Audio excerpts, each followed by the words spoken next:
देखंतु मु आज चूड़ा संतला करिवि सेतिपाई गोटे गिना चूड़ा एवं अल्प किछि परिबा नेइछि।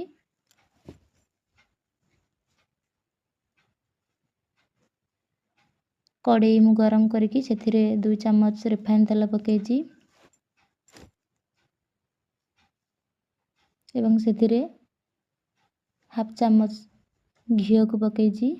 घिओ ऐड करिवा द्वारा कोन हबो ना चूड़ा संतलार हमर फ्लेवर भल आसी थाए।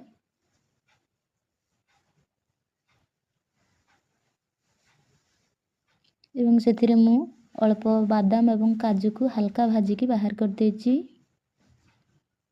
से तेल रे मु गोटे तेजपत्र, गोटे कंचा लंका, 2टी सुखिला लंका, अल्प गोटा जीरा एवं गोटे दालचीनी, गोटे अलैच पकेइछि।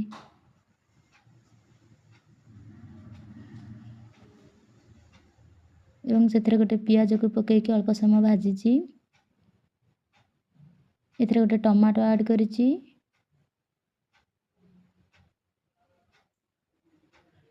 ए सब को 2 रु 3 मिनिट भाजी सारिया परे मु सेथिरे स्वाद अनुसार लूण एवं हळदी पकेइकि ताको मिक्स कर देछि।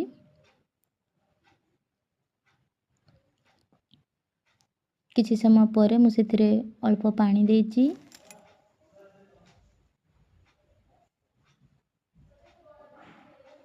एवं सेथिरे आगरु रखिथिबा परिबा को पकेइकि भल भाबरे मिक्स कर देछि।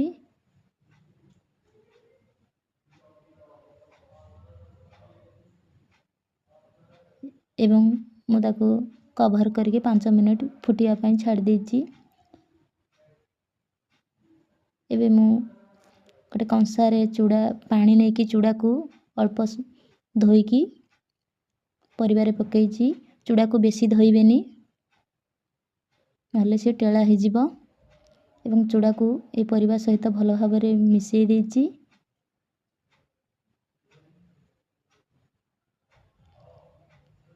एवं सेथिरे मु गोटे चम्मच चीनी ऐड करिछि। आपण माने जदि चीनी पसंद कर नहंती ताहले चीनी को स्किप कर देबे। एवं मु सेथिरे अल्प पानी दे देछि। पानी न देले कोन हबो ना चूड़ा संतला हमर तळ लाखि जिवो। एवं सेथिरे मु गोटा धनिया पत्र ऐड करिछि। एबे रेडी हे जाइछि मोर चूड़ा संतला। आशा करूछि रेसिपीटी आपण मानकु निश्चित भल लागिथिबो। भल लागिथिले लाइक, कमेंट, शेयर एवं सब्सक्राइब करिवे। रहुछि पुणी देखा हेबी आउ एक नुआ रेसिपी सहित।